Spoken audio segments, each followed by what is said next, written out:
السلام علیکم ورحمۃ اللہ وبرکاتہ۔ احادیث رسول صلی اللہ علیہ وسلم سے منتخب 60 دلچسپ واقعات، قسط نمبر 1، سچی توبہ۔ حضرت عبداللہ بن عمر بن خطاب رضی اللہ عنہما فرماتے ہیں کہ میں نے رسول اللہ صلی اللہ علیہ وسلم کو ارشاد فرماتے ہوئے سنا کہ سابقہ امت میں 3 آدمی تھے۔ وہ ایک دفعہ کہیں چلے جا رہے تھے کہ دوران سفر ان کو ایک غار میں رات گزارنا پڑی۔ چنانچہ وہ تینوں ایک غار کے اندر داخل ہو گئے۔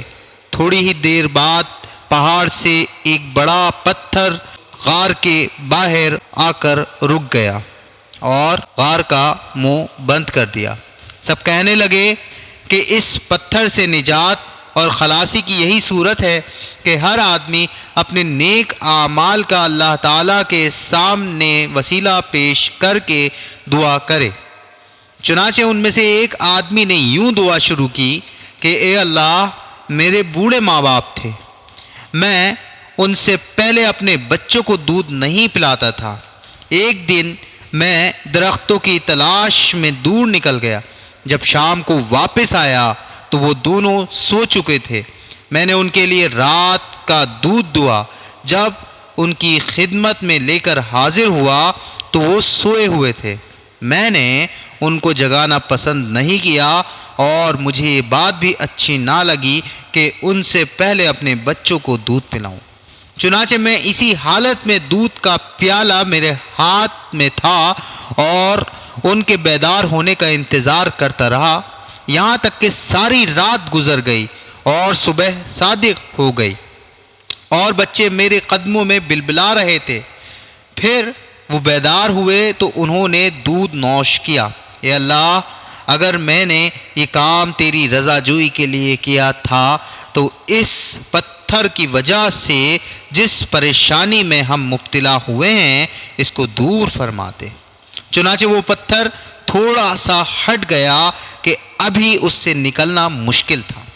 پھر دوسرے آدمی نے یوں دعا کی، اے اللہ، میری ایک چچا زاد بہن تھی، وہ مجھے بہت پسند تھی۔ ایک روایت میں یہ الفاظ ہیں کہ میں اس سے اس قدر محبت کرتا تھا جس قدر کوئی مرد عورت سے محبت کرتا ہو، بلکہ اس سے بھی زیادہ۔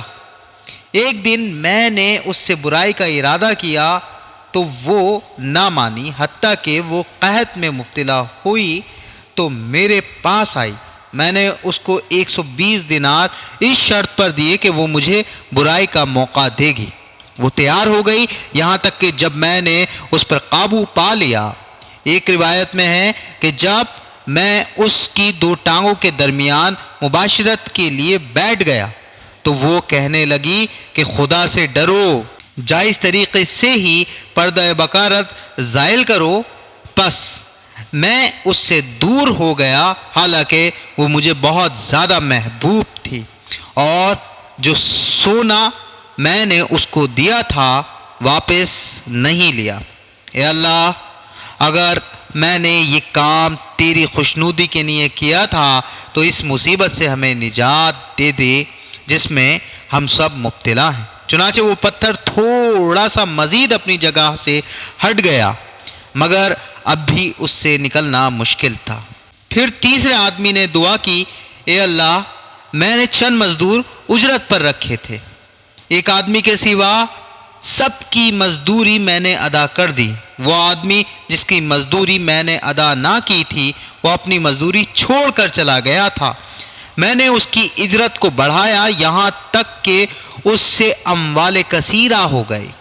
پھر ایک عرصے کے بعد وہ آیا اور اس نے کہا کہ اللہ کے بندے، میری اجرت مجھے دے دو۔ میں نے کہا کہ یہ اونٹ، گائے، بکریاں اور غلام وغیرہ جو تجھے نظر آ رہے ہیں یہ سب تیری ہی اجرت ہے۔ اس نے کہا کہ اے اللہ کے بندے، میرے ساتھ مذاق نہ کرو۔ میں نے کہا میں تیرے ساتھ مذاق نہیں کر رہا ہوں۔ چنانچہ اس نے وہ سارا مال لیا اور سارے جانور ہانک کر لے گیا، کوئی چیز نہیں چھوڑی۔ اے اللہ، اگر میں نے یہ کام تیری رضا حاصل کرنے کے لیے کیا تھا تو ہمیں اس مصیبت سے چھٹکارا عطا فرما دے جس میں ہم سب مبتلا ہیں۔